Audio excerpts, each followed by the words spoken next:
पापात्मनां कृतधियां हृदये सुबुद्धि श्रद्धा सतां कुलजन प्रभवशलज्जां तां त्वां नताश्म परिपालय देहि विश्वम्। ओम उर्वासा श्री हनुमते नमः। श्री जगज्जननी जगदम्बा दुर्गा देव्यै नमः। ध्यानार्थे पुष्पं समर्पयामि। पुनः हाथ में पुष्प लेकर के श्री बाके बिहारी लाल का ध्यान कीजिएगा। श्री राधा माधव सरकार का। हरि ओम।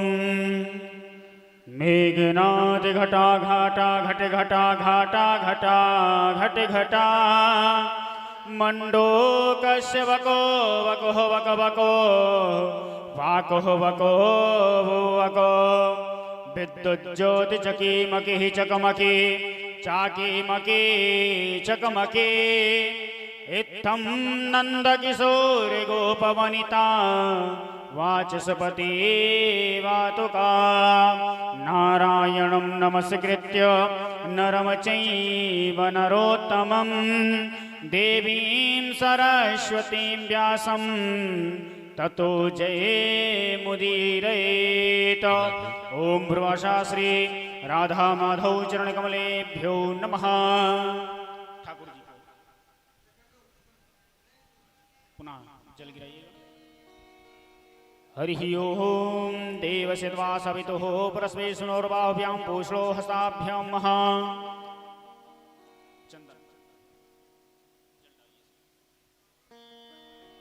हरि ओम। कस्तूरीतिलकं ललाटपटले वक्षस्थले कौस्तुभम् नासाग्रे वरमौक्तिकं करतले भेरुकरे कङ्कणं सरिवाङ्गे हरिचन्दनं सुललितं कंठे च मुक्तावली गोपास्त्री परिवेष्टितो विजयते गोपाल चूड़ामणि। कस्तूरी तिलकाञ्चितेन्दुविलसत् प्रोद्भासि भालस्थली कर्पूरद्रवमिश्रचूर्णिखदिरा मोदोल्लसद्वीटिकां लोलापाङ्गितरङ्गितैरधिकृपा शारैर्नतानन्दिनी श्रीशैलस्थलवासिनी भगवती श्रीमातरं भावये। ओम माल्यादीनि सुगंधीनि मालत्यादीनि वै प्रभो मया हृतानि पुष्पाणि पूजार्थं प्रतिगृह्यताम्। पुष्पं पुष्पमाल्यं समर्पयामि। ओम वनस्पतिरसोद्भूत गंधाढ्यो गंधे उत्तमः आग्र्यः सर्वदेवानां धूपोऽयं प्रतिगृह्यताम्। ओम भ्रुवशा श्री राधा माधव चरण कमलेभ्यो नमः। धूपं आघ्रापयामि।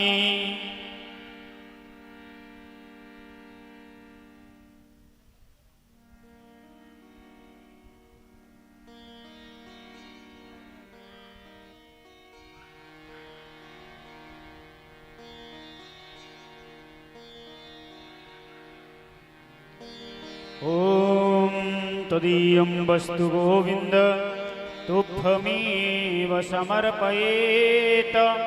गृहाणि सम्मुखो भूत्वा प्रसीद परमेश्वरः। नैवेद्यं निवेदयामि नैवेद्यान्ते आचमनीयं जलं समर्पयामि।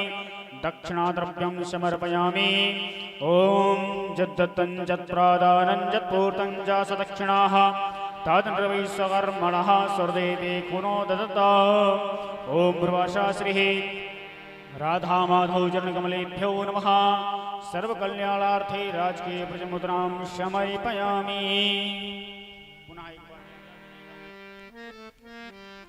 तत्पश्चात हाथ में पुष्प लेकर के श्री व्यास जी महाराज का ध्यान कीजिएगा, सद्गुरुदेव भगवान का। ओम अखंड मंडलाकारं व्याप्तं येन चराचरं तत्पदं दर्शितं येन तस्मै श्री गुरवे नमः। गुरुर्ब्रह्मा गुरुर्विष्णु गुरुर्देव महेश्वरा गुरुर्साक्षात् परब्रह्म तस्मै श्री गुरवे नमः। यं प्रव्रजन्तमनुपेतमपेतकृत्यं द्वैपायनो विरह कातरया जुहावा पुत्रेति तन्मयतया तरवोऽभिनेदो तं सर्वभूतहृदयं मुनिमानतोऽस्मि। ओम प्रभाषा श्री सद्गुरु चरणकमलेभ्यो नमः।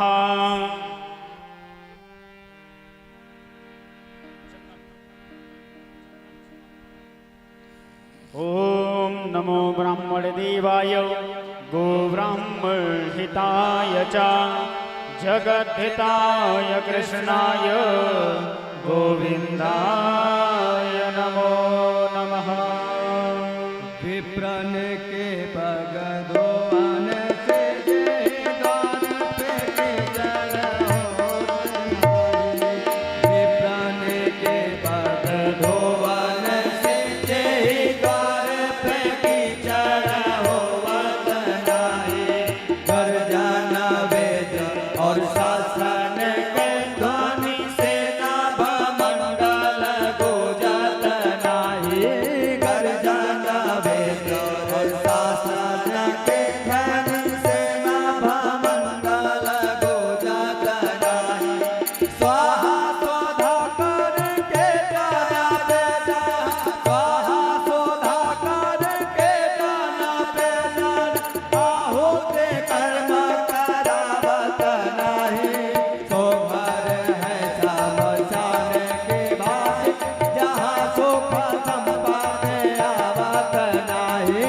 सोमर है शमशान की बात, जहाँ सुख संपद आवत नाही।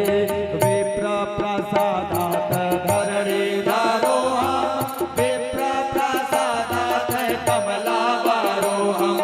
विप्र प्रसादात अदिताजितोहं, विप्र प्रसादात मम राम राम। विप्र प्रसादात मम राम राम। बोले सद्गुरुदेव भगवान की जय।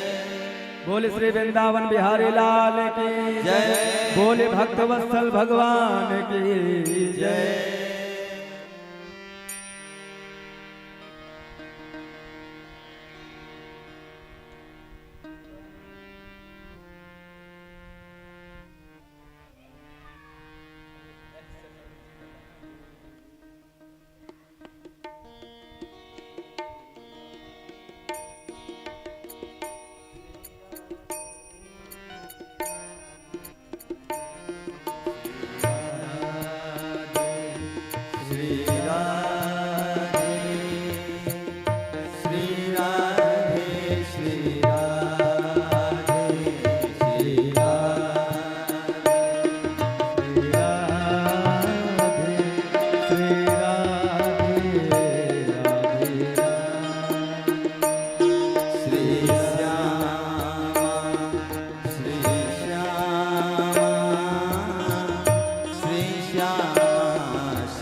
श्री राधे श्री राधे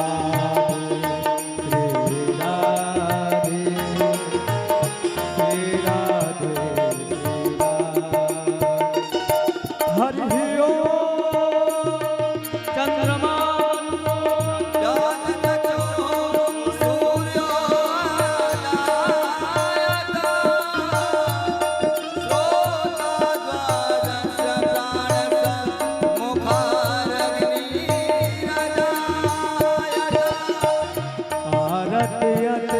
पावन पुराण की धर्म भाषे ज्ञान खान की महापुराण सुख मुख विकलित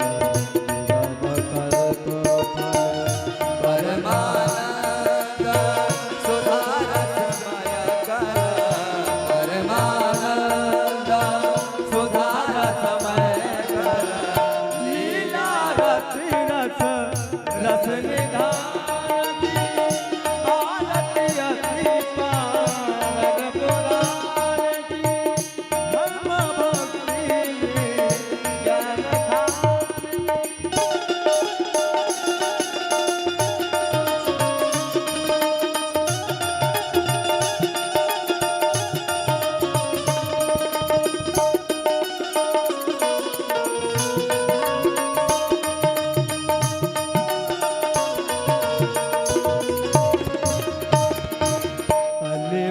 मथन त्रिताप निवारिणी कलिमल मथन त्रिताप निवारिणी जन्म मृत्युमय भव भयहारिणी जन्म मृत्युमय भव भयहारिणी ओ सेवक सतत सकल सुखकारिणी सेवक सतत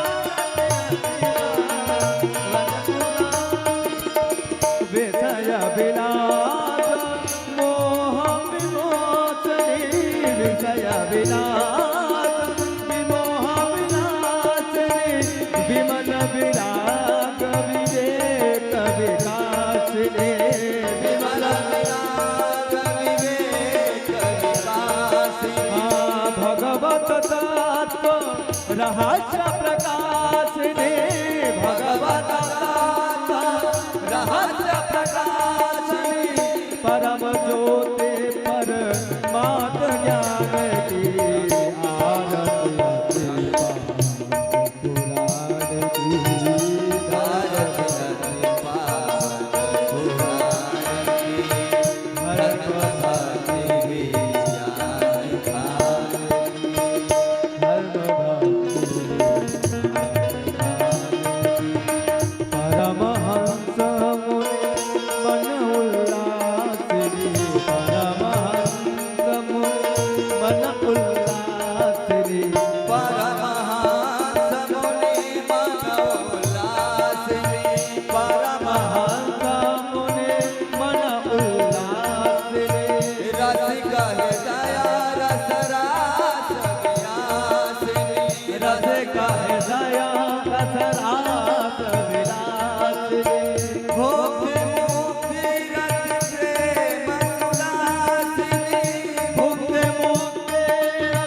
श्री राधे राधे।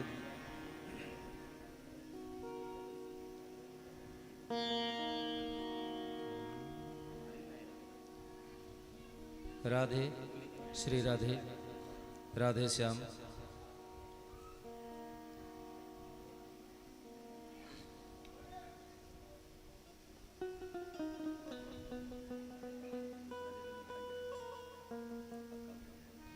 बड़ा परम सौभाग्य है कि हम सभी भक्तों को नित्य की भांति परमात्मा की असीम अनुकंपा से इस भुवन पावनी कथा में प्रवेश पाने और भगवान की भक्ति, भगवान के भजन में संलिप्त रहने का सुअवसर प्राप्त हुआ। और परमात्मा से यही कामना है कि इसी प्रकार आपकी अनुकंपा हमें, हमारे पूरे परिवार पर, अभी तो पूरे समाज को ऐसे ही प्राप्त होती रहे। आइए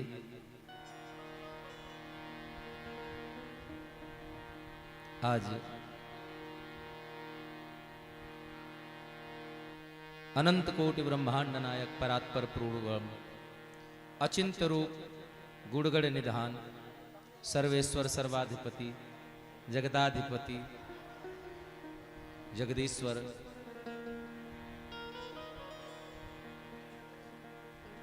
सात दीप नौ खंड 14 भुवन, इस सकल चर अचर सृष्टि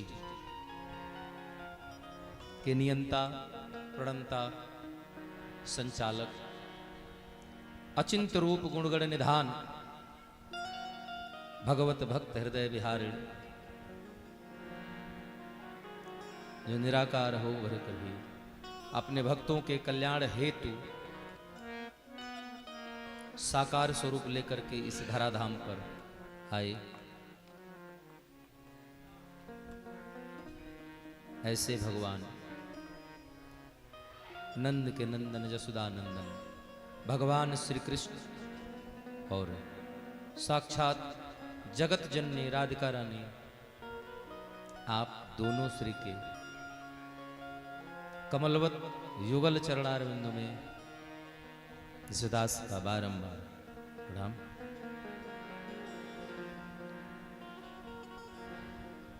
तदुपरांत इस कथा प्रांगण में आए हुए, बैठे हुए सभी भक्तजन, श्रेष्ठ श्रद्धालु, श्रोता बंधु, बड़े बुजुर्ग एवं साक्षात भक्ति शक्ति की स्वरूपा हमारी माताएं एवं बहनें, आज इस श्रीमद्भागवत महापुराण कथा की जो अविरल बह रही ज्ञान गंगा की धारा है, जो सतत कहीं न कहीं बह ही रही है, इस दत्त भवन में कथा के प्रांगण में भगवान के सन्मुख उपस्थित सभी भक्तों का इस व्यास मंच से तृतीय दिवस की प्रवेश बेला में आज पुनः एक बार आप सभी भक्तों का स्वागत और अभिनंदन। आइए हम सभी लोग अपने मन वचन वाणी कर्म को आत्मसात करते हुए, पवित्र करते हुए मंगलाचरण के माध्यम से कथा क्रम में प्रवेश पाएंगे।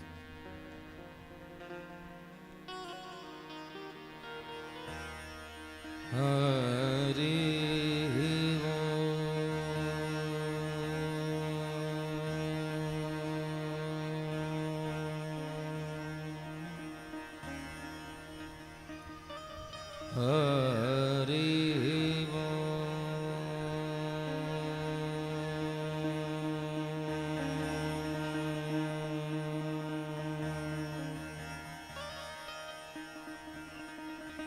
हरये परमात्मने नमः। श्री सरस्वती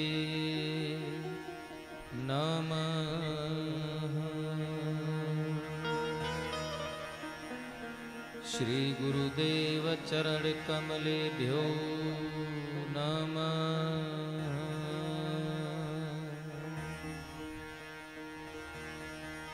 श्री सीतानाथ समारंभा रामानंदार्य मध्यमा अस्मदाचार्य पर्यन्ता वंदे श्री गुरु परंपरा।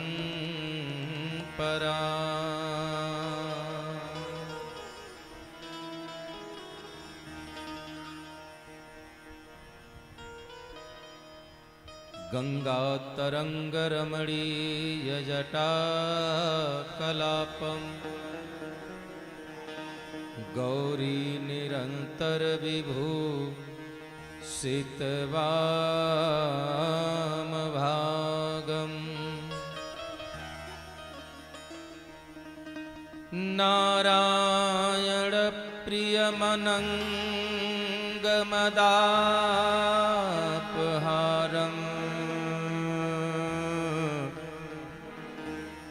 वाराणसी पुरपतिं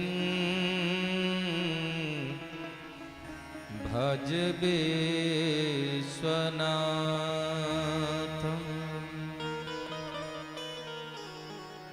यत्र यत्र रघुनाथ कीर्तनं तत्र तत्र कृतमस्तकाञ्जलिम्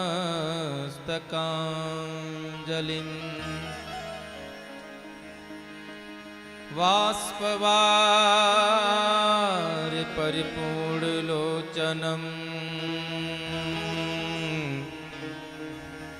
मारुतिं नमत राक्षसान्तकम्।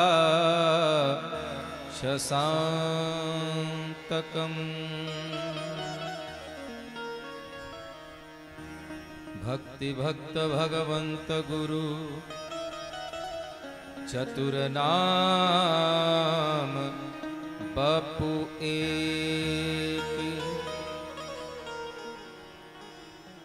इनके पद बंदन किए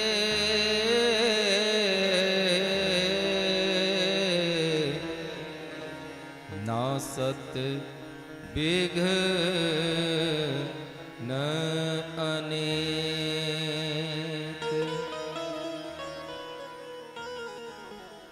राधा मेरी स्वामिनी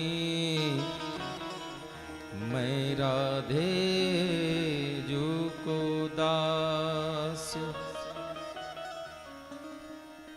जन्म जन्म मोहे दीजियो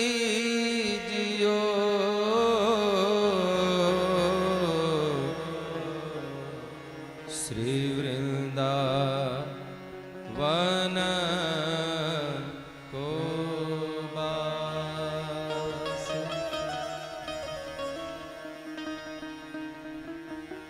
आइए हनुमंत विराजिए श्री शंभुनाथ हनुमान। प्रेम सहित आसन धरो करहूं कथा धरि ध्यान। लेत सदा सुधि दीन की सहज दया के धाम।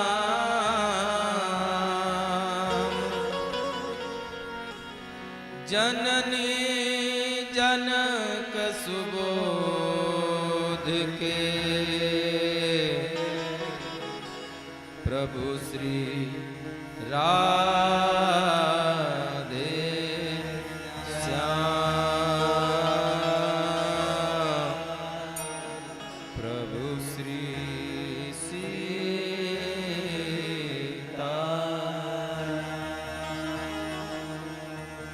जय जय मैया शारदा जय गज बदन गणेश, जय जय माता लक्ष्मी, जय जय भारत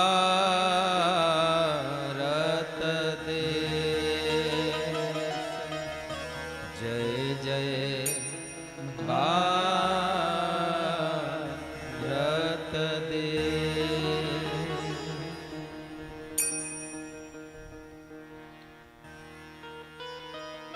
करार विंदे न पदार विंदम, मुखार विंदे विनिवेशयन्त, पटास पत्रास पुटे शयानम्, बालं मुकुन्दं मनसा स्मरामि, बालं मुकुन्दं मनसा स्मरामि। आनन्दमानन्दकरं प्रसन्नं, ज्ञानं स्वरूपं निजभावयुक्तं, योगीन्द्रमेड्यं भवरोगवैद्यं, श्रीसद्गुरो नित्यम् अहं नमामि, श्रीसद्गुरो नित्यम् अहं नमामि। श्रीकृष्ण गोविन्द हरे मुरारे, हे नाथ नारायण वासुदेवा, हे नाथ नारायण वासुदेवा। सानन्दमानन्दघने वसन्तं, आनन्दकन्दं हतपापविन्दं, वाराणसीनाथनाथनाथं, श्रीविश्वनाथं शरणं प्रपद्ये, श्रीविश्वनाथं शरणं प्रपद्ये। श्रीकृष्ण गोविन्द हरे मुरारे, हे नाथ नारायण वासुदेवा। श्रीकृष्ण गोविन्द हरे मुरारे, हे नाथ नारायण वासुदेवा। पितु मातु स्वामी सखा हमारे, हे नाथ नारायण वासुदेवा। पितु मात स्वामी सखा हमारे,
खाली संकीर्तन ही जब करते हैं तो कहते हैं पितुमातु स्वामी सखा हमारे, और जब आरती गाएंगे तब कहेंगे तेरा तुझको अर्पण क्या लागे मेरा, और जब आरती लेने लगेंगे तब मेरा मुझको अर्पण क्या लागे तेरा। ये कामना जो है, हमारे गुरु भगवान कहते हैं बेटा मानव के दुखी होने का एकमात्र कारण उसकी कामना है, एकमात्र कारण उसकी इच्छा, और दूसरा कोई कारण नहीं है जो किसी को सुख या दुख प्रदान कर सके। इतना ही समझना है हमको। हम सब कुछ करें लेकिन एक भक्त था, जीवन काल में गृहस्थ बना, बच्चे हुए, सबका पालन पोषण किया, जीवन काल आगे बढ़ता गया। कहते हैं आदमी चैतन्य तब होता है जब उसको कहीं ठोकर लग जाती है, और जब तक ठोकर नहीं लगी है तब तक तो फिर क्या पूछना है, बस हमसे ज्यादा बुद्धिमान कौन है। ना हमसे ज्यादा बुद्धिमान कोई है और ना हमसे ज्यादा सामर्थ्यवान। इस दुनिया की एक फितरत है, अपनी बुद्धि और दूसरे का पैसा ये सबको ज्यादा दिखता है। अपनी बुद्धि और सामने वाले का धन, ये देखने वाले को, हर व्यक्ति को लगता है अरे बस हमको सिखा रहे थे, बताओ इनके जैसे 10 लोग आते हैं रोज हमसे पूछने।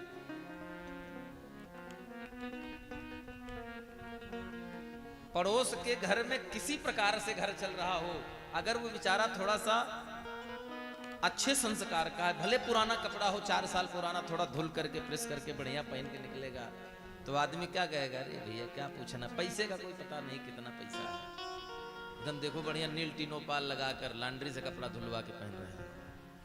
अरे कभी उसके घर में झांक कर देखो, उसके घर का चूल्हा कैसे जलता है, ये वास्तविकता है।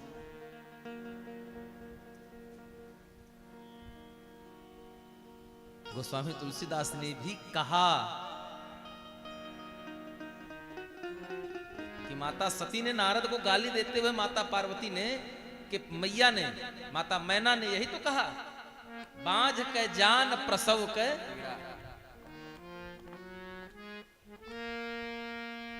तो जो महाराज जी गाते हैं, जाके पावन फटी बेवाई है, तो जब वह व्यक्ति का विवाह हुआ, समय आगे बढ़ा, परिवार बढ़ा, जिम्मेदारियां बढ़ी, खर्चे बढ़े, जब सब तरफ से थक गया एकदम, बिल्कुल कहते हैं ना कि वैराग्य 2 स्थितियों में होता है, वैराग्य की 2 स्थिति है। एक, या तो किसी चीज से इतना मन भर जाए, तृप्त हो जाए आत्मा कि फिर अब दोबारा उसकी तरफ देखने का मन ना करे, तो उस चीज के प्रति व्यक्ति को वैराग्य हो जाता है। लेकिन यह वैराग्य कितनी देर का है, यह बस क्षणिक होता है, 2, 4, 5, 10 मिनट, 1 दिन 2 दिन। और एक होता है आत्मिक, कहता है भैया बिल्कुल अब इनसे बात ही मत करो, मेरी आत्मा फट गई है इनसे। आत्मा फट जाए माने आत्मा आपकी वहां से हट गई है, तो आपको उससे वैराग्य हो जाएगा। इसी प्रकार उस भक्त का मन गृहस्थी से बिल्कुल हट गया। क्यों हट गया? कि बच्चे हुए, बच्चों की जिम्मेदारियां उठाई, पालन पोषण किया, पढ़ाया लिखाया, शादी किया, बहू आ गई, पोती पोती हो गए, लेकिन बेचारे की इच्छाओं की कभी पूर्ति नहीं हुई। आज सोचता कि बहू सवेरे चाय नहीं दी, अगर कल बहू सवेरे चाय बना कर दे दे तो बताओ नमकीन नहीं लेकर आई। आज एक इच्छा पूरी हुई, भगवान हम मोटरसाइकिल से चल रहे हैं, पड़ोस वाला 800 से चल रहा है, तो कल 800 हो गई तो परसों इच्छा हो गई फॉर्च्यूनर हो जाए, क्योंकि इच्छाएं अनंत हैं। एक की पूर्ति करते हैं तो दूसरी फिर से सर उठाए खड़ी है। शांति की खोज में, शांति की खोज में वह व्यक्ति घर से निकल गया। और खोजते खोजते चला गया महाराज बहुत बड़े जंगल में, बहुत बड़ा वन है हिमालय में। वहां गया, खोजते खोजते बरसों बीत गया, उसको शांति नाम की चिड़िया नहीं मिली, थक गया। एक वृक्ष के नीचे बैठ गया तो उसके कानों में स्वर सुनाई पड़ा, ओम। अब उस आवाज को सुन करके वो वहां चल पड़ा। वहां गया तो एक झोपड़ी के अंदर से वह आवाज आ रही थी। एकदम मैले कुचैले गंदे से बाबा जी बैठे हैं, ये बड़ी बड़ी दाढ़ी है, ओम का संकीर्तन कर रहे हैं। बैठ गया। 1-2 घंटे बाद जब बाबा का साधना पूरा हुई, ध्यान टूटा, तो पूछे भैया यहां कैसे आप, इतने घनघोर जंगल में? बोले प्रभु बस अब सन्यास ले लिया है घर से। कहन सन्यास ले लिया है आपने, ये तो बड़ी अच्छी बात है, लेकिन ये बताइए कि अब कोई इच्छा तो नहीं है? देखिए वह व्यक्ति सन्यास ले चुका, यानी वैराग्य ले चुका, घर छोड़कर, घर त्याग कर चला गया है, परिवार पत्नी बच्चे सब छोड़कर चला गया। लेकिन जैसे ही उन महात्मा ने पूछा कि भैया आपके अंदर, आपके मन में अभी कोई इच्छा शेष तो नहीं, तो उस भक्त ने कितना सुंदर सा जवाब दिया। बोले महाराज एक इच्छा शेष है, घर द्वार छोड़ दिए लेकिन एक इच्छा पीछा नहीं छोड़ रही है। बोले कौन सी इच्छा? बोले उसी इच्छा को लेकर के हम वन में आए हैं, हम चाहते हैं कि वो उस इच्छा की पूर्ति हो। कौन सी इच्छा? महाराज शांति नहीं मिल रही है।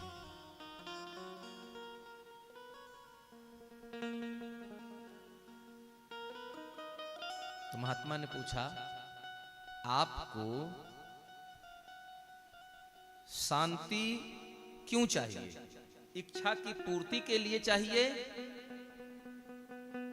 इच्छा की पूर्ति के लिए चाहिए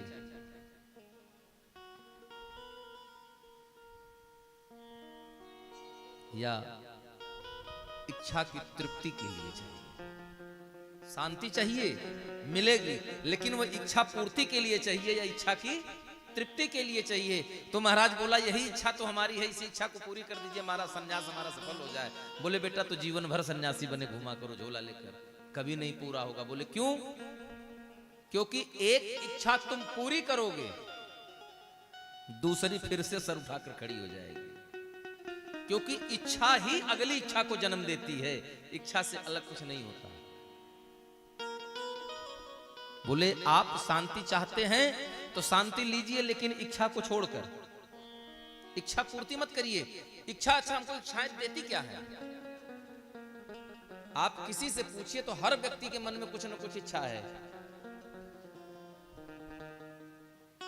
हमारे मन में है कि हम बहुत बड़े कथावाचक हो जाएं, भैया के मन में होगा कि हम बहुत बड़े कलाकार बन जाएं। हर व्यक्ति के मन में कुछ न कुछ इच्छा है। इच्छाएं हमको मात्र सुख प्रदान करती हैं, वो भी क्षणिक। इच्छाएं हमको सुख प्रदान करती हैं, वो भी क्षणिक। जैसे हमारे मन में हो कि भगवान हमारे घर में बढ़िया एसी लग जाए, तब तक कोई जजमान आया, उसने कहा महाराज अरे बहुत गर्मी है प्रभु, आपके घर में एसी नहीं, चलिए हम आज ही खरीदते हैं, 1.5 टन की एसी खरीद करके हमारे घर में लगवा आया। अब जब वो एसी लग गया तो हमको कितनी देर के लिए खुशी मिलेगी? बहुत आनंद मिलेगा। कब तक? जब तक महीने का बिल नहीं आएगा तब तक। जिस दिन महीने का बिल आएगा तब समझ में आएगा कि हमारा वो कूलर ही बहुत बढ़िया था। ये बिल्कुल सत्य है। संत गुरुजन कहा करते हैं कि इच्छाओं की पूर्ति महज इस भौतिक शरीर की सुख की प्राप्ति का साधन है। आत्मा की सुख की बात इच्छा पूर्ति से नहीं हो सकती, क्योंकि इच्छाओं करने वाला कौन है? इच्छाओं को पैदा करने वाला कौन है? मनाता कौन है? बनाता कौन है? पैदा कौन करता है? इच्छा को जन्म देते हैं हमारे मन, हमारी कामनाएं, हमारा मन जो है वो सुख खोजता है, वही इच्छाओं को जन्म देता है, और आपकी उस कामना की पूर्ति करने से मन संतुष्ट होगा, तन को सुख मिलेगा। लेकिन यहां से सुख नहीं मिलता। सुख मिलेगा कहां? जो सुख पायो राम भजन में। भटकते रहेंगे हम तो होके बावरे,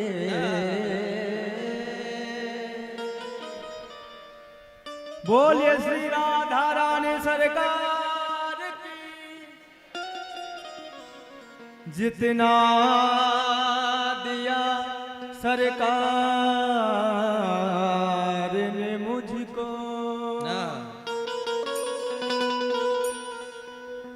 उतनी तो मेरी औकात नहीं। ये तो करम है मेरे ईश्वर का,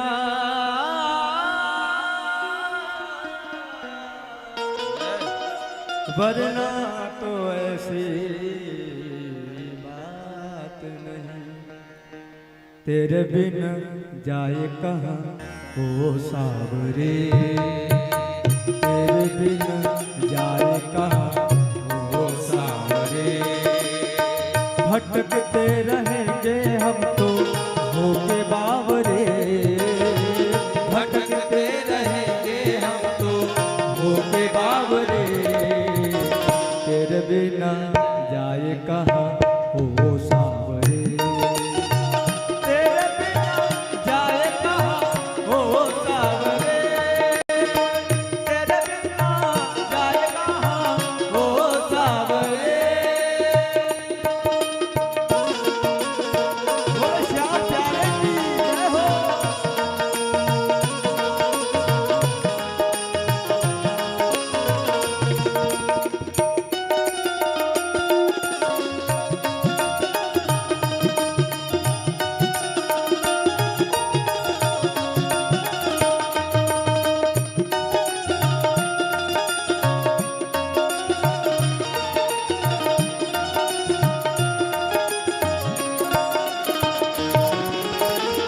तेरे भरोसे हम ये जग छोड़ा, ओ निर्मोही हमसे क्यों मुख मोड़ा। मेरे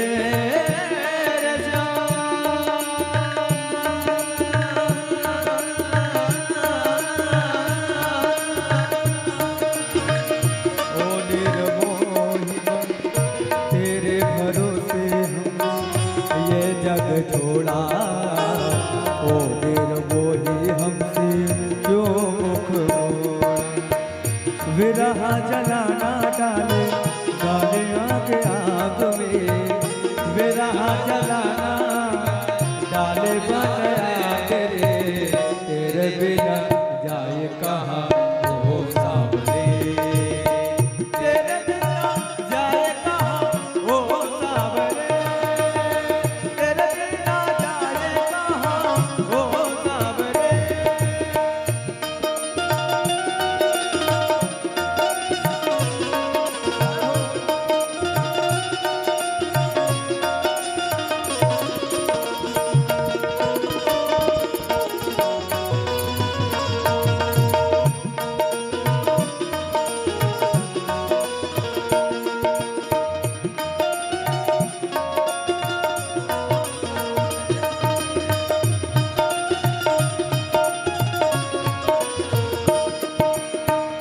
तुमने बुलाया हमें बंसी बजा के, तुमने बुलाया हमें बंसी बजा के। हम चले आए कितने सपने सजा के, हम चले आए कितने सपने सजा के। नठ खट कन्हैया ऐसे मत भाग रे, नठ खट कन्हैया ऐसे मत भाग रे। तेरे बिना जाए कहाँ ओ सावरे, तेरे बिना जाए कहाँ ओ सावरे। तेरे बिना जाए कहाँ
हमारे मोहन तो भी हमारा है, तेरा ही सारा राह में तेरा ही सहारा है।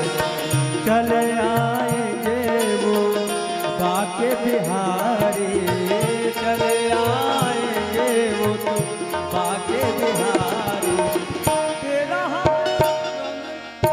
ओ सावरे, तेरे बिना जाए कहाँ ओ सावरे, तेरा बिना जाए कहाँ ओ सावरे, तेरे बिना जाए कहाँ ओ सावरे।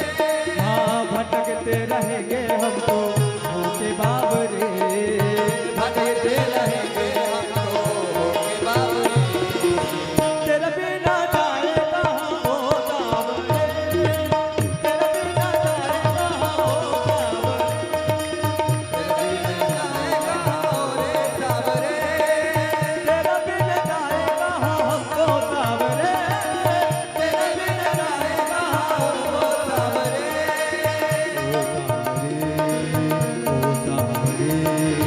ओ सावरे,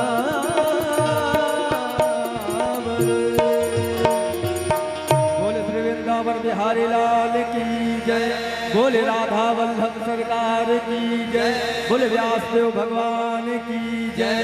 जय जय श्री राधे। राधे श्री राधे। ये मानव इच्छा से जिस दिन मुक्त हो जाएगा उसी दिन उसका मोक्ष हो जाएगा। आज आत्मदेव के जीवन में एक ही दुख था। क्या दुख था? कि संतान नहीं। देखिए, संतान नहीं होती है तो मात्र एक ही दुख है कि भगवान ने हमको बेऔलाद बनाया। लेकिन अगर औलाद हो जाए और होने के बाद वह संस्कारहीन हो जाए,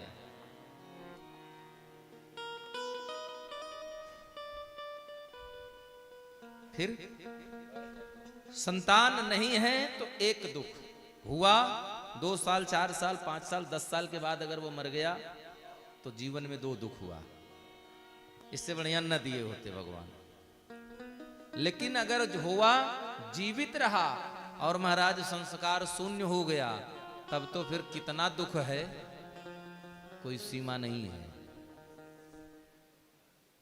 आत्मदेव के मन की एक इच्छा की पूर्ति जो हुई, उनके जीवन में दुखों का समावेश प्रारंभ हो गया।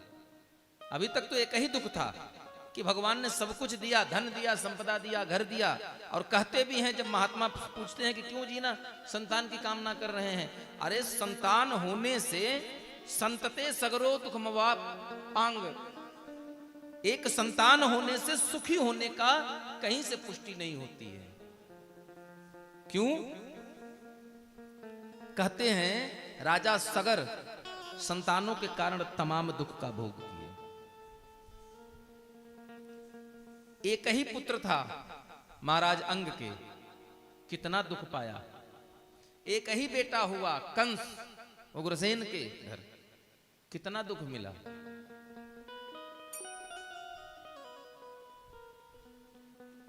लेकिन आत्मदेव कि उस इच्छा की पूर्ति संत ने कर दिया, जिसका परिणाम कल आप लोगों ने सुना कि धुंधली के अपनी सखी के समझाने पर कि क्यों जन्म देने के चक्कर में पड़ी हो, जन्म देने में शरीर की सौंदर्यता खत्म हो जाएगी, तुम्हारा प्राण भी जा सकता है। संतान को जन्म देने में बड़ा दुख होता है, बहुत कष्ट होता है। इसलिए तुम संतान को जन्म देने के चक्कर में ना ही पड़ो। तो क्या करें? बोले जो मेरा बच्चा होगा वो मैं तुमको दे दूंगी, वो तुम ले लेना। किया वैसे ही। कल आप लोगों ने कथा सुना कि धीरे धीरे बच्चे 5 साल के हो गए। चूंकि ब्राह्मण के हैं इसलिए यज्ञोपवीत संस्कार करा के गुरुकुल भेज दिए गए, पढ़ने की जाओ भैया विद्या अध्ययन करो। जो संत का प्रसाद है वो वेद अध्ययन में लग गया, लेकिन जो कुसंग का प्रसाद था वो अध्ययन नहीं करने लगा। वो बच्चों के साथ साथ अब अध्यापक के साथ भी मारपीट करने लगा, गुरुजी के साथ भी मारपीट करने लगा, उदंडता करने लगा। थक करके गुरुजी ने उसको इस विद्यालय से, पाठशाला से घर भेज दिया, कहा जाओ। वो घर चला आया, लगा बच्चों के साथ निकल करके गोली खेलने, क्रिकेट खेलने, जैसे बच्चे सब खेलते हैं। अब पढ़ाई लिखाई छूट गया, वो खेलने पर लग गया। खेलते खेलते संगत यहां तक उसकी बिगड़ गई कि अब वह जुआ भी खेलने लगा, मारपीट करने लगा। यह कुसंगति का फल है। और जो सत्संगत का फल था, वो फल पाठशाला से निकल करके आज आश्रम में चला गया, वेद अध्ययन करने तीर्थ में चला गया। वो बढ़िया सुंदर वृंदावन से निकला भागवत पढ़ के, या वेद अध्ययन करके निकला, सुंदर भगवान की चर्चा सुनकर वो वैदिक ब्राह्मण हो गया।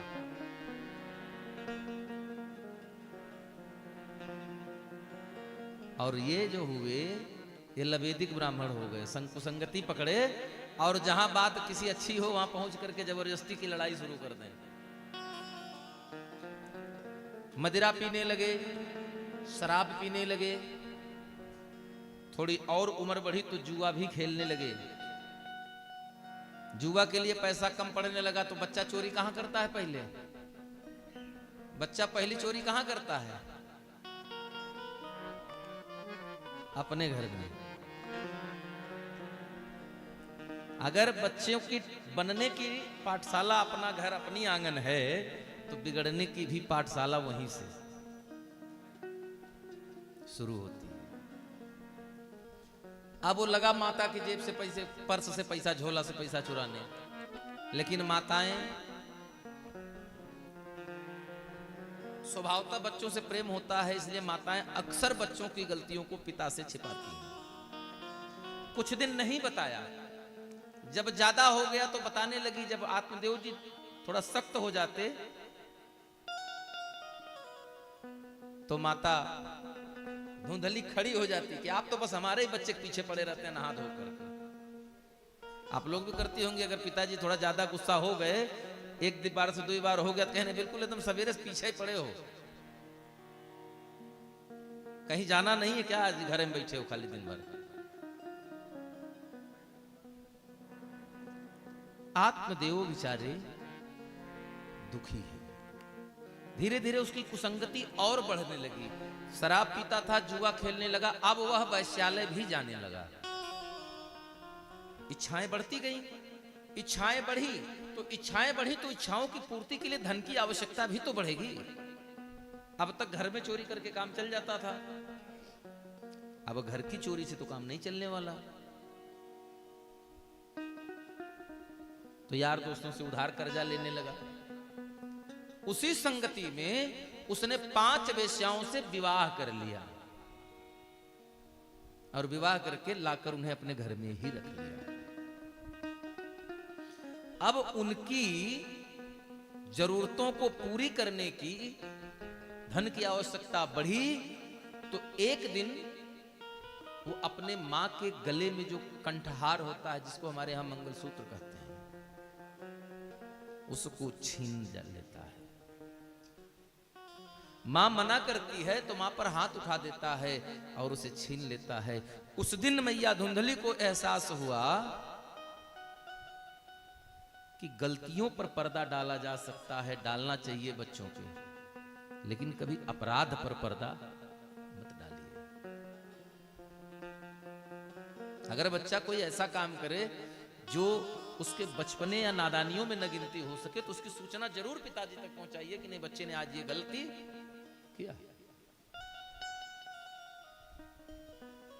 और वहीं घर के आंगन में कुआं है, उसी कुएं में कूद करके जान दे देती है, क्योंकि कहती है उसके समझ में आ गया कि यही बेटा है जिस बेटे के लिए मैंने अपने पति तक का विरोध कर दिया, जिससे पति से मैं लड़ाई लड़ जाती थी। आज वो बेटा तनिक रुपयों के लिए मेरे ऊपर हाथ उठा दिया। बेचारी धुंधली मैया जल में समा गई। समय चक्र बीता, जरूरतें बढ़ी हैं। एक दिन उसी धन की पूर्ति के लिए वो अपने पिता से उनकी इच्छा प्रकट कर देता है। पिताजी बेचारे त्रस्त हैं। जो थोड़ा बहुत धन था वो सब तो ले जा चुका था। पिताजी कहते हैं मेरे पास पैसे नहीं हैं। तो पिताजी कहते हैं मेरे पास पैसे नहीं हैं, तो धुंधकारी भी उन पर भी हाथ उठा देता है। यह बात आत्मदेव के सीने को छलनी करके चली गई और वो बात याद आ गई जो संत ने कहा था, संत ते सगरो दुख मवा पांग पुरात था, रे मुंचांद कुटुंबांसा सन्यासे सर्वथा सुखम। हे ब्राह्मण देव, आप ज्ञानी हैं, संतान होने से सुख ही नहीं मिलता, जीवन सुखी नहीं होता। बोले फिर सुख कहाँ मिलेगा? बोले सुख मिलता है तो एक जगह से तो संन्यास में मिलेगा। छोड़ दो ये माया का बंधन, निकल आओ। अरे बहुत गृहस्थ संत इस धरती पर पड़े हैं, धराधाम पर, और आत्मदेव अपनी ग्लानि से इतना ज्यादा भर गए। आप लोगों ने देखा होगा बिना बात के कोई व्यक्ति अपने आप स्वतः रोने लगता है। कभी कभी बैठे बैठे आंखों से आंसू गिरने लगता है, कुछ सोचता है। आंसू क्यों गिरता है? कोई गलती उससे जीवन में हुई होगी, कोई अपराध किया होगा, और उस वो बात जब उसके दिमाग में चढ़ जाती है। अभी आज आप कथा सुनेंगे कि तब चित्त चढ़े जो शंकर कहे, शिव अपमान समुझ उर दह्यो। अब आत्मदेव को संत की बात याद आ गई और अब आत्मदेव को लगा कि मेरा हृदय बैठ जाएगा पश्चाताप से। रो रहे हैं और रोते हुए घर से बाहर निकल रहे हैं। उसी समय प्रवेश द्वार से गोकर्ण भैया का आगमन होता है। गोकर्ण भैया बोले, पिताजी आपके आंखों में आंसू?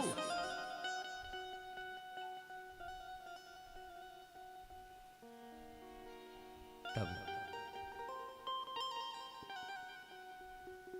कहते हैं आत्मियों की पुत्र, तुम्हारे भाई धुंधकारी ने आज धन के लिए अपने पिता यानी मुझ पर हाथ उठा दिया। बड़ा अपराध हो गया हमसे। मुझे वास्तव में उस दिन उस संत की बात मान लेनी चाहिए थी, नहीं माना, बड़ा भूल किया।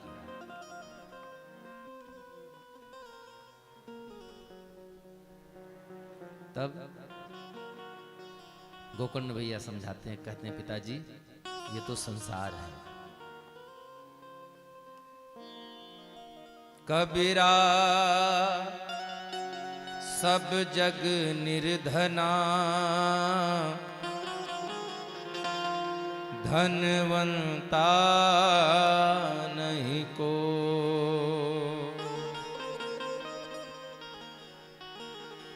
धनवंता सोई जानिए,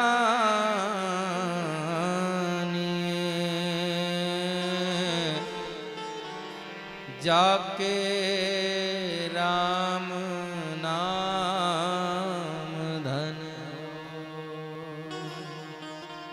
बोले पिताजी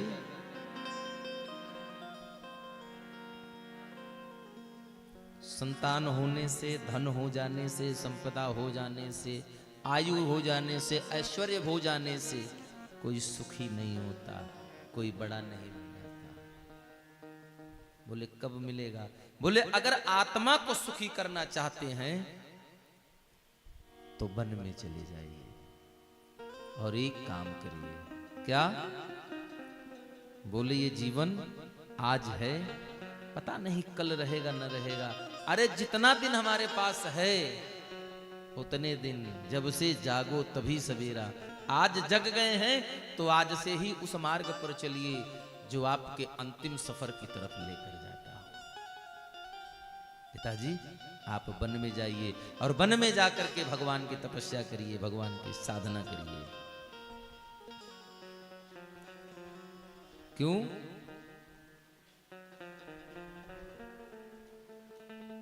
कल मिले ना मिले राम का नाम ले। मिले ये मिला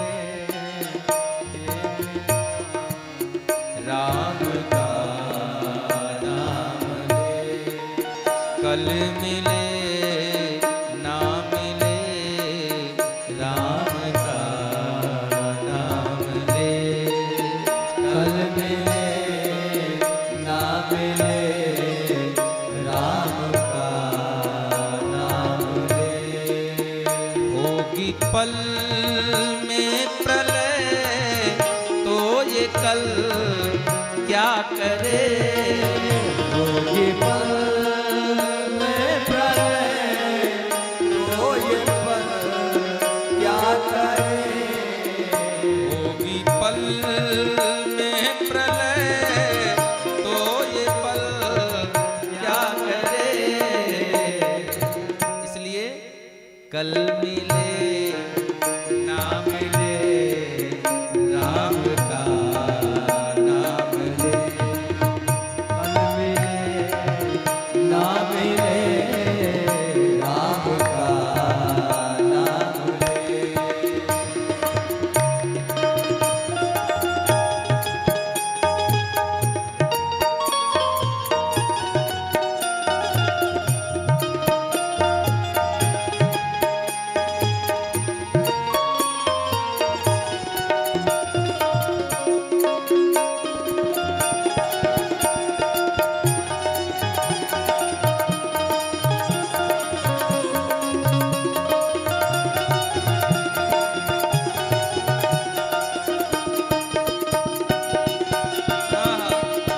भाव से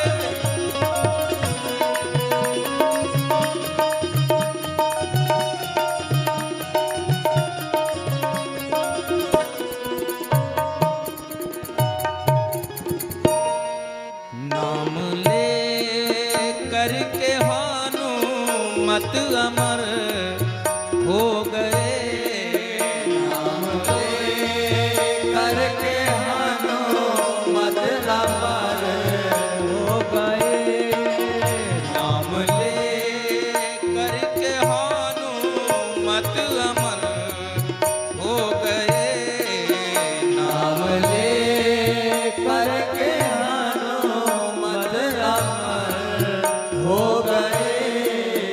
ना लिया नाम जो जीते जी मर गए, ना लिया नाम तो जीते जी मर गया। इसलिए पी गई विष का प्याला नाम के आसरे, गए विष का प्याला नाम के आसरे। किसने पिया?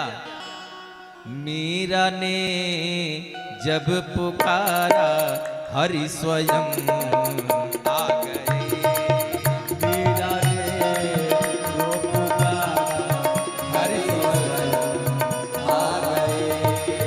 मीरा ने जब पुकारा हरि स्वयं आ गए, मीरा ने जब पुकारा हरि स्वयं इसलिए आ गए। कल मिले ना मिले राम का नाम ले, कल मिले ना मिले राम का नाम ले। राधे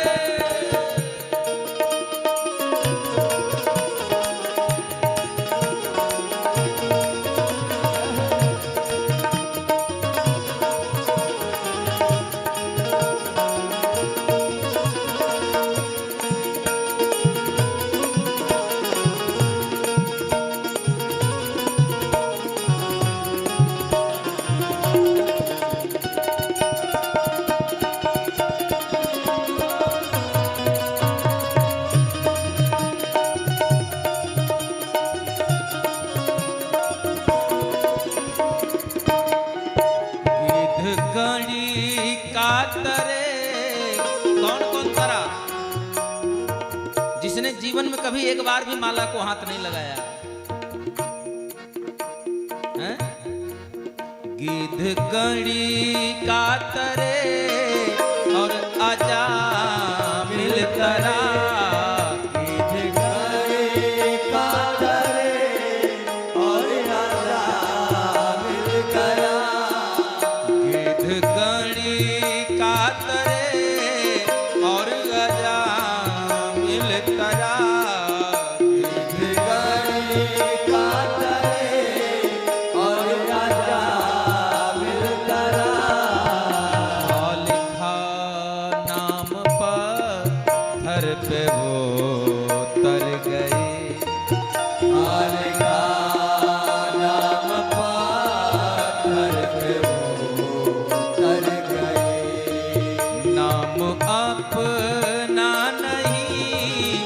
बस हरि नाम था।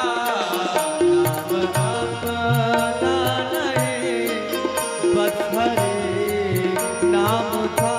किसका किसका कौन था? सबर के घर स्वयं श्याम जी आ गए। शबद के हर स्वयं राम जी आ गए।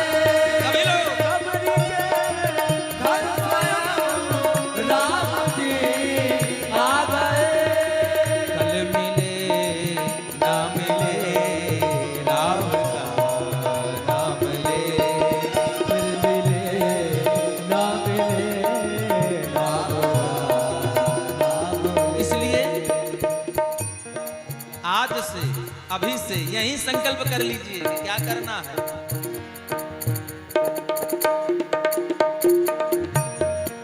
सुबोध जो भाव से भज लिया राम को।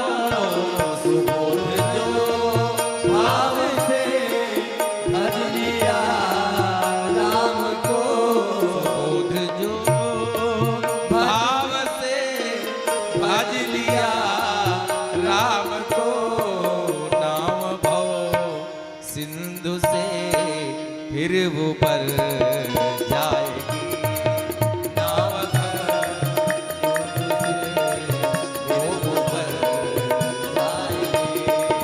नाव भव सिंधु से फिर वो पर जाएगी। नाव भव सिंधु से होगी पल में प्रलय तो ये पल क्या करे। होगी पल में प्रलय हो ये पल क्या करे। कल मिले ना मिले राम का। ना मिले राम का नाम ले। और राम का नाम हम चाहेंगे एक बार सभी लोग अपने स्थान पर खड़े होकर के भाव से घूमते हुए भगवान का नाम लेंगे। सीताराम राजा राम राजा राम राजा राम। सीताराम राजा राम।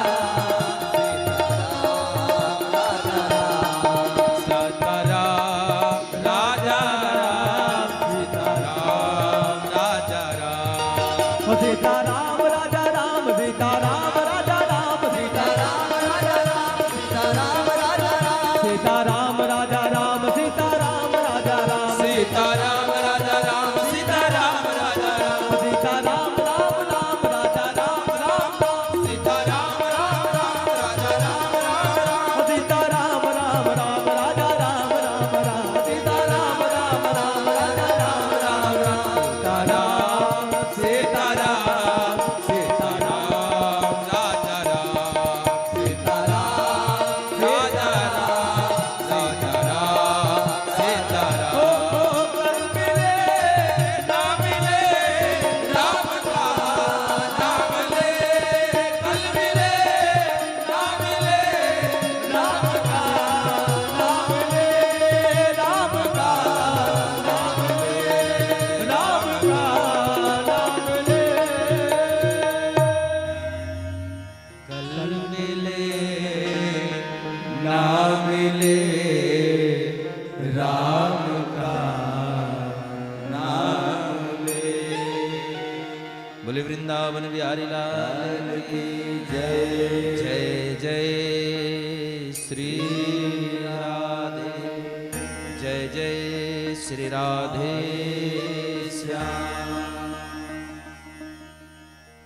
हाँ बैठ जाइए भगवान के भजन कीर्तन में। थोड़ा पैरों को भी आराम दे दीजिए। हाँ बैठे बैठे थक जाएंगे बेचारे, है ना। आत्मदेव पुत्र के समझाने पर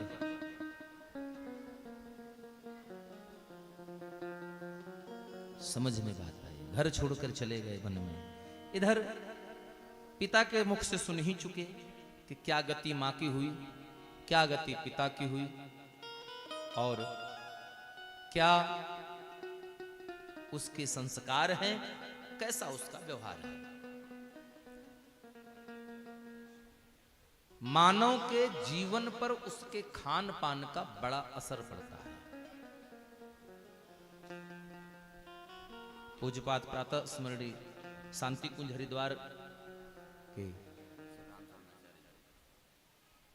संस्थापक कह लीजिए, या एक बहुत अच्छे संत जो आज हमारे बीच नहीं है, माँ गायत्री के उपासक श्री रामाचार्य शर्मा जी महाराज, जो आज स्वर्गासीन है।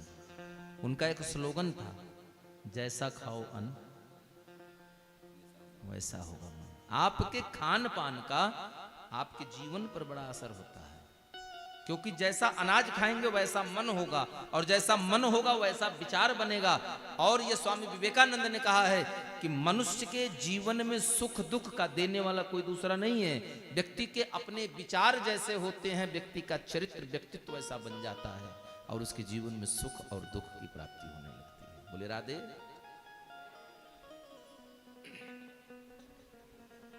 आज आत्मे दो चले गए। इधर भाई के कृत्यों के बारे में गोकर्ण भैया को बताया। गोकर्ण भैया भी दुखी हुए, समझाने का सोचा, लेकिन फिर समझ में आया कि जो व्यक्ति मां के कहने पर नहीं समझा, पिताजी के कहने पर नहीं समझा, तो मेरे कहने पर क्या समझेगा। एक बार कथा चल रही थी बहराइच में, तो एक माता जी आई, कहें बेटे महाराज हमारा इकलौता बेटा है, 5 साल से बहुत ज्यादा शराब पीने लगा। हम लोग समझाते समझाते थक गए। इसकी पत्नी, इसका विवाह कर दिए, इसकी पत्नी भी घर छोड़कर चली गई, लेकिन इसका शराब पीना नहीं छूट रहा। आप गांव में कथा कर रहे हैं, 7 दिन से कथा होनी है, चौथा दिन है, रोज शराब पीकर आता है। पत्नी नहीं है तो हमसे लड़ाई करता है, कुछ समझाइए। हमने हाथ जोड़कर कहा, माता जी, जब उस भैया भाई जी के पिताजी नहीं समझा पाए 25 साल में, आप नहीं समझा पाई, 8 साल विवाह के हो गया, पत्नी नहीं समझा पाई, तो 7 दिन में हम क्या समझा लेंगे। फिर भी आप ले आइएगा, जो बन पड़ेगा हम भी उनसे कहेंगे, निवेदन करेंगे, भैया इसको नहीं पीना चाहिए।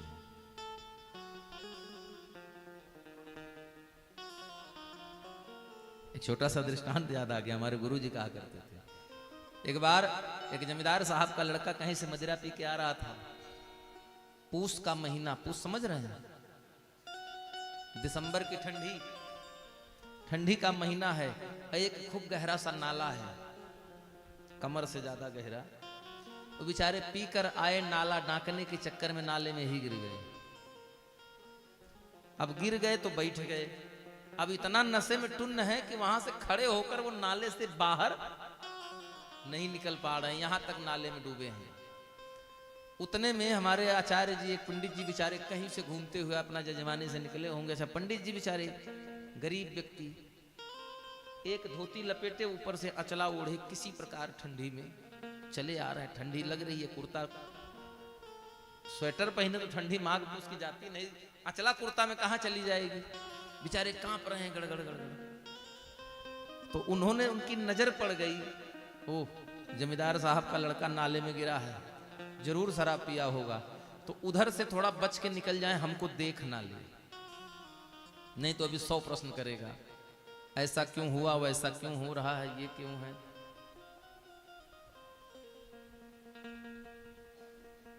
महाराज पंडित जी बेचारे नजर बचाकर उधर से निकले, तब तक वो भी अपना सर उठाया होगा, पंडित जी को देख लिया। अब नशे में बोला, पंडित जी प्रणाम। पंडित जी ने कहा, हो गया कल्याण, देख लिया इसे। कहें जजमान खुश रहो, खुश रहो। अरे पंडित जी यहाँ आइए। पंडित जी गए। अब खुद नाले में गिरा है, उसको ये चिंता नहीं है कि पंडित जी से हम ये कहते हैं कि भैया हमको नाले से बाहर निकालो। अब वो पंडित जी से सवाल कर रहा है, महाराज आप इतना जोर से कांप क्यों रहे हैं। आप इतनी जोर जोर कांप क्यों रहे, आपके दांत क्यों बज रहे हैं? पंडित जी ने कहा अभी कह दूंगा भैया पूस की ठंडी है, हम स्वेटर नहीं पहने हैं तो ठंडी नहीं लगेगी हमको, तो उसके बाद जवाब आ जाएगा। तो आप बिना स्वेटर के ठंडा रहे हैं, हम शर्ट पहने देखो नाले में पड़े हैं, हमको नहीं ठंडी लग रही है। पंडित जी ने बात बनाई, पंडित जी ने कहा महाराज हमको बुखार हो गया है। कैसा बुखार? अरे बोले आप लोग जानते होंगे एक बुखार पहले आता था जूड़ी वाला, जिसमें ठंडी बहुत लगती थी, कंपा देती थी शरीर। बोले हमको जूड़ी आई है, ठंडी वाला बुखार, इसलिए हम कांप रहे हैं। बोला बस इतनी सी बात? बोले हाँ भैया इतनी ही बात है, लेकिन ये हमारे लिए बहुत बड़ी बात है, हमको ठंडी लग रही है, हमको जाने दीजिए। बस उसने तुरंत पैंट की दूसरी जेब में हाथ डाला और सुंदर एक शीशी निकाला और पंडित जी की तरफ उसको बढ़ा दिया, फेंक दिया। पंडित जी ने कहा इसको क्या करें? बोला ये दवाई है, पी लीजिए। पंडित जी ने कहा ये दवाई है, इसके पीने से बुखार चला जाएगा। तो बाबू साहब का लड़का बोला इसके पीने से मेरा बाप चला गया, मेरी बीवी चली गई, मेरा घर चला गया, बच्चे चले गए, धन चला गया, तो आपका बुखार किस खेत की मूली है? पियो तो एक बार एक बार।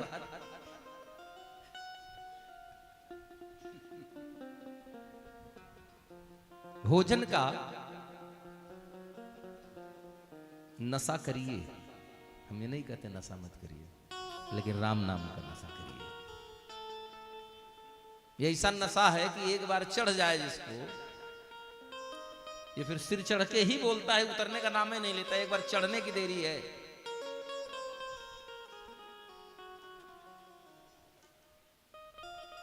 गोकर्ण भैया भी चले गए तीर्थाटन करने। इधर धन की कमी हुई भाई, जब इनकम नहीं है, कमाने का स्रोत नहीं है, खर्चे खर्चा है, तो कितना धन होगा घर में? खेत बिक गया, घर के बर्तन बिक गए, माँ के जो गहने जेवर थे सब बिक गया, अनाज बिक गया। जब फिर कम पड़ा तो उसने राजा के घर में चोरी किया और सुंदर खूब धान चुराया और एक लाल कपड़े में बांध कर लेकर जब आया तो महाराज उन वेश्याओं ने देखा, तो रात में पूछा इतना धन कहां से लाए हो? बहन वो चोरी करके लाए हैं राजा के महल से। अब 5 वेश्याएं आपस में विचार करने लगी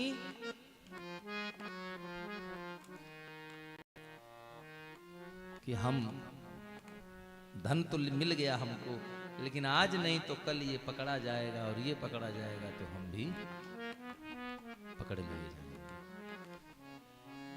इस पकड़म पकड़ाई के चक्कर में उन्होंने क्या किया जानते हैं? उन 5 वेश्याओं ने गोकर्ण भैया के तीर्थाटन चले जाने के बाद उन 5 वेश्याओं ने जो निर्भर करती थी धुंधकारी पर, जिसका खर्चा धुंधकारी लेता था, वो धुंधकारी को रात में गला दबाकर मार देती है। और बेचारा पूर्ण रूप से मरा भी नहीं था, अधमरा था, उसके मुख में अंगार डाल देती है, आग, और वहीं घर के आंगन में उसको दफन कर देते हैं। लेकिन भाई मर गया। भाई के कल्याण के लिए गोकर्ण भैया ने गया तीर्थ श्राद्ध किया, अनेक बार तीर्थों में जाकर के सुंदर उसके लिए तर्पण किया और फिर तीर्थाटन करने चले गए। एक दिन गोकर्ण भैया तीर्थाटन करके वापस अपने घर जब लौटकर आए तो रात में अपने घर के आंगन में सो रहे हैं, अचानक बवंडर चलने लगा, चक्रवात, और अजीब अजीब सी आवाजें आने लगी।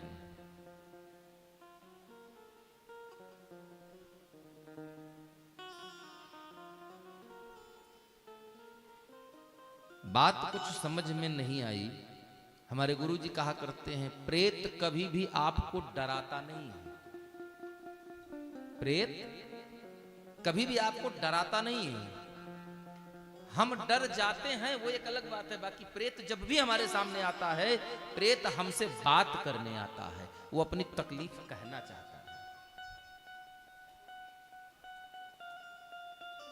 हम समझ नहीं पाते हैं और अचानक अजीब अजीब सी आवाजें सुनते हैं और डर जाते हैं। लेकिन गोकर्ण भैया वेद पाठी श्रोत्रिय ब्राह्मण हैं,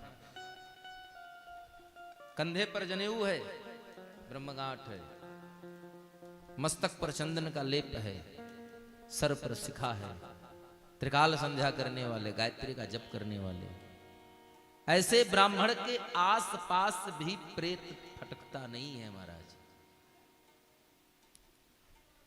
कितने बड़ा से बड़ा प्रेत पिशाच हो, अगर त्रिकाल संध्या करने वाला ब्राह्मण है, कंधे पर उसके यज्ञोपवीत है ब्रह्म ग्रंथि का, तो प्रेत उसके आस पास भी दूर से नहीं गुजरता। कुछ बात समझ में नहीं आई, गोकर्ण भैया ने तुरंत अपने कमंडल से हाथ में जल निकाला, शताक्षरी गायत्री मंत्र का पाठ करके एक दिशा में छिड़क दिया और आदेश प्रेत को कर दिया कि तुम जो कोई हो एक जगह स्थापित होकर मुझसे बात करो। और जब प्रेत खड़ा हुआ और प्रेत खड़ा होकर के बात करता है, तब बात हो पाती है। और बात होती है तो कहता है क्या, भैया मैं बहुत कष्ट में हूं, बड़ा दुख भोग रहा हूं, मेरे लिए कुछ करिए, मेरे लिए कुछ करिए, कोई उपाय करिए। लेकिन गोकर्ण भैया कहते उपाय करूं, किसके लिए करूं, आप कौन हो? तब वो प्रेत कहता है, अहम भ्राता त्वदीयो अस्मि धुंधकारेति नामित। भैया अहम भ्राता, मैं आपका भाई हूं। क्या नाम है? बोले धुंधकारित नास्मित, मेरा नाम धुंधकारी है। मैंने तो तुम प्रेत योनि में कैसे भटक रहे हो? तुम्हारे लिए तो मैंने गया में श्राद्ध कर दिया, वहां जाकर अयोध्या में तर्पण किया, वृंदावन में तुम्हारे नाम से पिंडदान किया, वहां भंडारा खिलाया, तृप्ति नहीं मिली? बोला नहीं, कुछ करिए। तब गोकर्ण भैया कहते हैं ठीक है। प्रातः काल सोकर उठे, संध्या वंदन किया और अपने इष्ट अपने गुरु भगवान सूर्य का ध्यान करते हैं। और सूर्य भगवान का ध्यान करते हैं, तब सूर्य भगवान कहते हैं कि उसके कल्याण के लिए श्रीमद् भागवत महापुराण की कथा यज्ञ का आयोजन करिए। सुंदर साप्ताहिक कथा का आयोजन हुआ। 7 दिन कथा श्रवण करने के बाद ये जो 7 ग्रंथि की बांस लगी है, प्रतिदिन एक एक गांठ खुलती चली गई। और जब एक एक गांठ खुलती चली गई तो धीरे धीरे करके धुंधकारी की मुक्ति हो गई। ये आप जानते हैं 7 गांठ की ही बांस क्यों लगाई जाती है? 8 की भी तो हो सकती थी, 6 की हो सकती है, लेकिन 8 गांठ की बांस लगती है। 7 गांठें 7 प्रतिरूप हैं। और वो 7 प्रतिरूप क्या क्या हैं?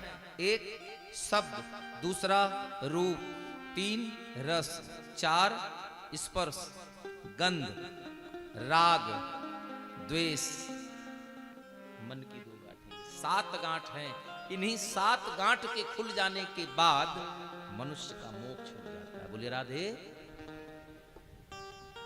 इन्हीं 7 गांठों के रूप में इस बांस में आवाहित करके गोकर्ण ने धुंधकारी को बिठाया, साप्ताहिक भागवत कथा का आयोजन किया। 7वें दिन कथा का आयोजन पूर्ण हुआ। उसी समय